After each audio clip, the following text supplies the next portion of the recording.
A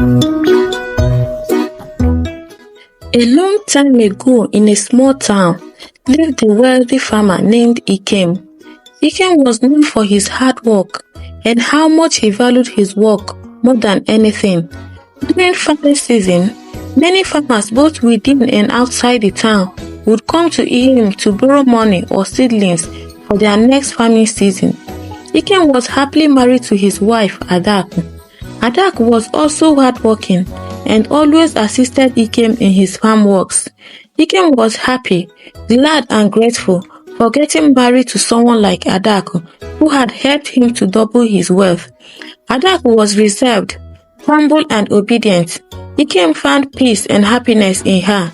Many people envied them, and many of the young girls wished to get married to a man who would take care of them as Ikem does to his wife. Adaku continued working tirelessly with him on his farmlands, but all that stopped when Adaku took in. Both couples were very happy, and Ikem stopped Adaku from engaging in any hard choice. He provided her with everything she needed and was always there to help her out with the house chores.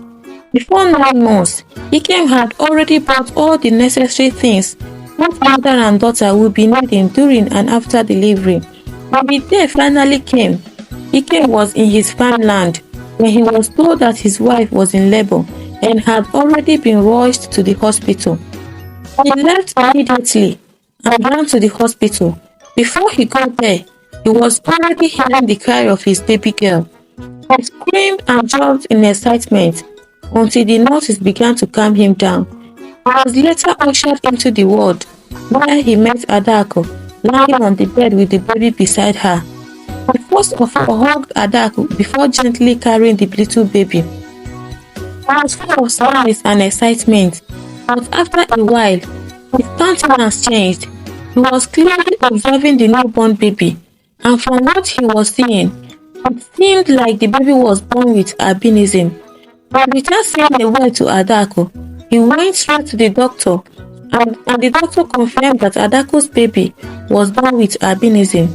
Ikem's joy and excitement turned to sadness. He immediately told the doctor to discharge them, and the next few hours they were already at home.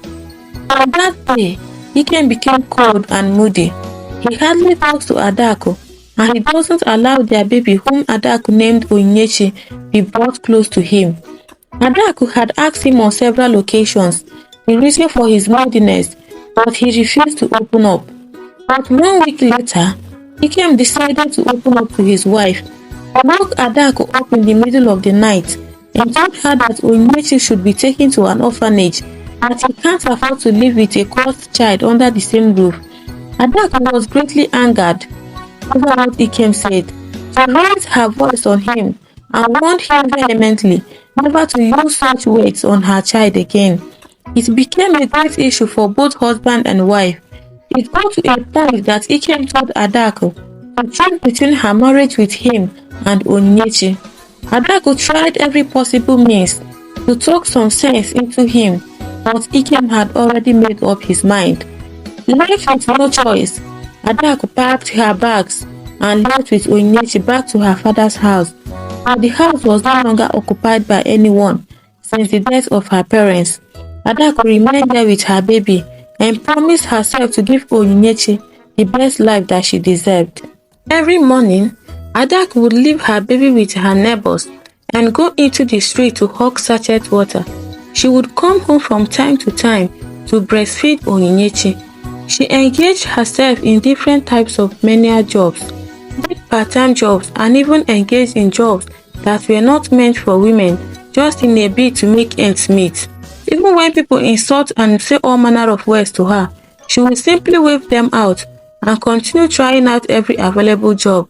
She continued doing this until she was able to start up her own food joint close to the market.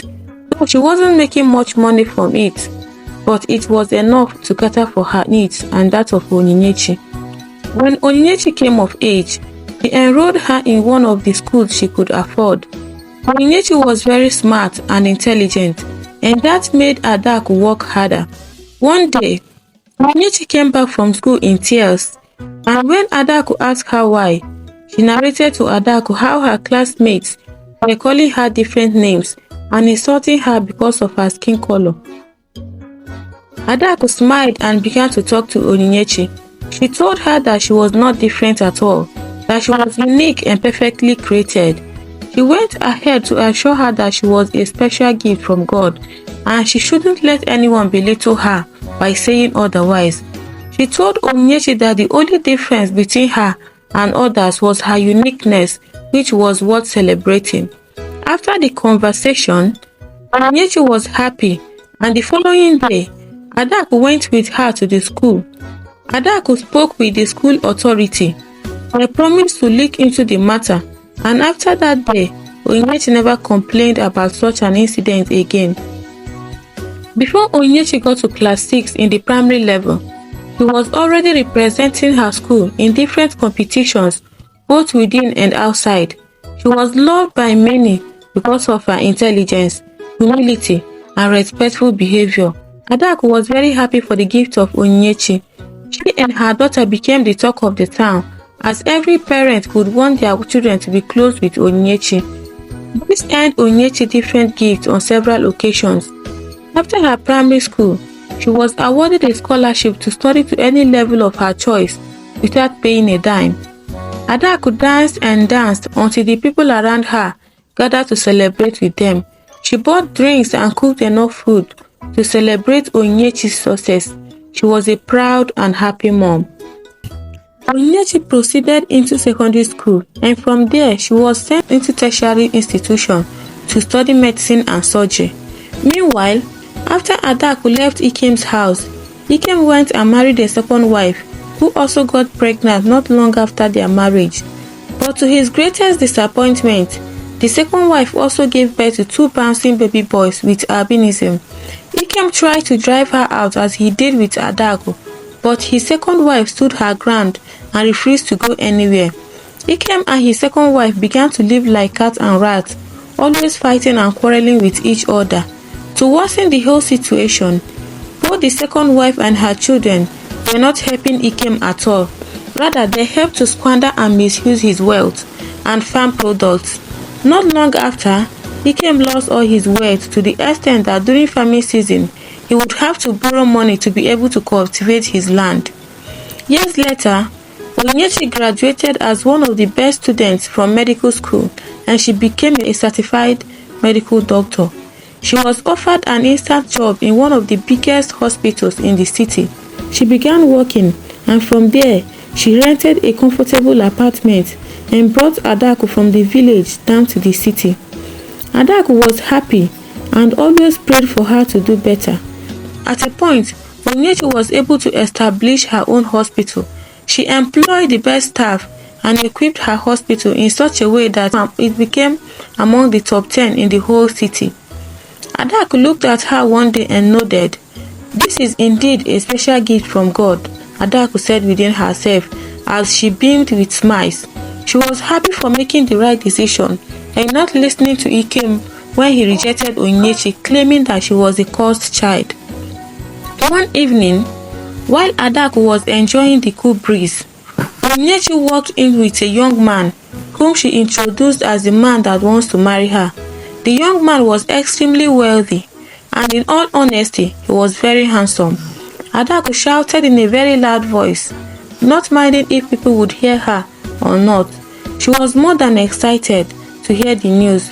With her whole heart, she welcomed the young man, and as tradition demands, Onyinyechi and her suitor had to go to Ikem to perform the marriage rites.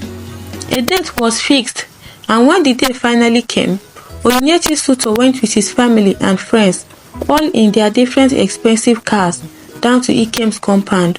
Onyinyechi also drove with her mother in her own car. Ikem was now looking old and haggard. He was confused when he saw such expensive cars trooping into his compound. They all stepped out, and the only person he recognized was Adaku, his mouth wide open when he saw how fresh and elegant Adaku was looking. Without wasting much time, Adaku declared the reason for their coming to him, and Ikem was beyond shocked. He couldn't believe that this was the same Onyinyechi he rejected years ago. He immediately went on his knees and began to plead for forgiveness, but Adaku told him that they were not there for that. She refused to give him the chance to say anything that doesn't align with their reason for coming. Ikem got hold of himself and attended to them accordingly. After everything was done, Adaku, Onyinyechi, her husband and every other person entered their car and went back to the city. Ikem fell down and cried bitterly. He wished he could turn back the hands of time and amend some of his mistakes. While he was still lamenting, his wife and 2 children dragged their bags out of the house and left, saying there was no reason staying with him since he can no longer feed them or even attend to their needs. Ikem lost everything, including his wealth, joy, and happiness.